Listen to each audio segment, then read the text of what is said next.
మహిళలు సాంప్రదాయంగా ఉండండమ్మా అని చెప్పాడు కానీ మరీ ఇప్పుకొని తిరగమని చెప్పలేదుగా. ఇప్పుడు మహిళలు అలాగే ఇప్పుకొని తిరుగుతున్నారుగా.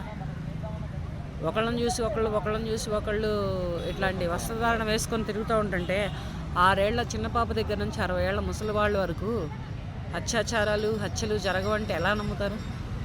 ఇప్పుడు గంజాయి బ్యాచ్ ఎక్కువైపోయింది, కొకైన్ బ్యాచ్ ఎక్కువైపోయింది, డ్రగ్స్ బ్యాచ్ ఎక్కువైపోయింది, తాగుడుకు బానిస అయిపోతుంది యువత.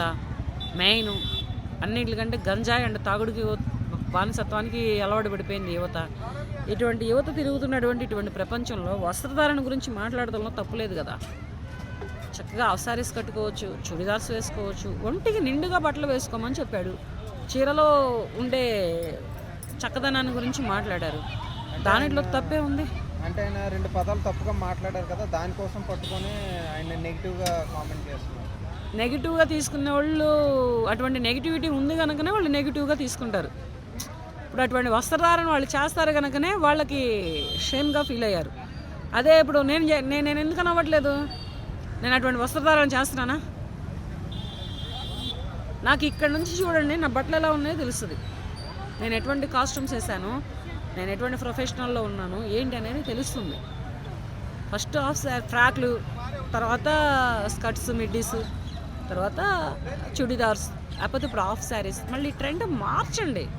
సినిమాలలో అక్కడ ఇక్కడ సంక్రాంతి అవి ఇవి కనపడినప్పుడు హాఫ్ శారీలు కట్టుకోవడం, చీరలు కట్టుకోవడం, భోగి మంటలు వేసేటప్పుడు హాఫ్ శారీస్లలో ఉండడం కాదు. ఉండండి, మీరు ఎక్కడికి వేసుకెళ్ళాలో అక్కడికి వేసుకెళ్ళొద్దని చెప్పట్లేదు.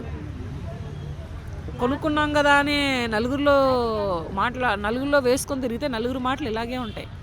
వాళ్ళకు సినీ నటుడు మాట్లాడాడని ఫీల్ అవుతున్నారు. రేపు ఒక కామన్ మ్యాన్ మాట్లాడతాడు, ఒక కామన్ ఉమెన్ మాట్లాడుతుంది, ఒక ముసలిది వచ్చి దవడ పగలు కొడుతుంది, నువ్వేంటి, నీ వస్త్రధారణ ఏంటి, నీ వేషాలు ఏంటి అని. ఎంత కారుల్లో తిరిగితే మాత్రం నువ్వు వెళ్ళేది నలుగురిలోకే కదా.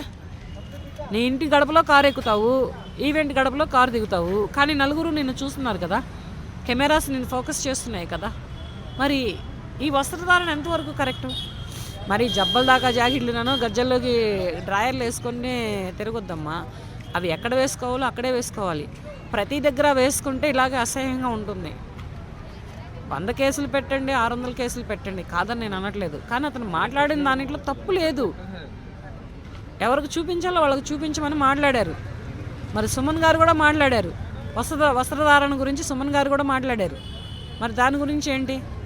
ఆయన ఎందుకని చేయలేదు ట్రోల్? ఆయన ఎందుకని చేయలేదు ఇదంతా రచ్చ? ఈయన చేసేటప్పటికి ఈయన మీద ఎందుకని అలా ఎమ్మడబడ్డారు? మీ మొగుళ్ళకు చూపించుకోండి, మీరు విప్పుకోనని మాట్లాడారు సుమన్ గారు. మరి అంత దరిద్రంగా, అంత చండాలంగా తయారవుతుంది వ్యవస్థ. మహిళా లోకం అయితే మరీ తయారవుతుంది. చక్కనైన చుడిదార్స్ ఉన్నాయి, ఒంటి నిండా డ్రెస్ వేసుకోమని చెప్పారు, తప్పు లేదు అది. మరి 50 ఏళ్ళు వచ్చిన ముసలోళ్ళు కూడా మెడలకి క్లాతులు కట్టుకొని తిరుగుతుంటే ఎంత గలీజ్ ఉంటుంది. ఇంకా ఆ క్లాతులు కట్టుకోవడం ఎందుకు? అది కూడా ఇప్పేసి తిరిగితే రాళ్ళు చీపుర్లు తీసుకొని వెంబడపడతారు కదా జనం. ఏం కాస్ట్యూమ్స్ వేసావే నువ్వు, నా కాస్త కప్పుకోవడం ఎందుకు? అది కూడా ఇప్పేస్తే అయిపోవాలా? మనం ఇండియా దేశంలో సాంప్రదాయమైనటువంటి తెలుగు రాష్ట్రాలలో తెలుగు మహిళలుగా బ్రతుకుతున్నాము అంటే మనం తెలుగుతనానికి ఉట్టిపడేలా ఉండాలి. కానీ అందరూ మన వస్త్రధారణ చూసి కట్టిపడేసేలా ఉండొద్దు.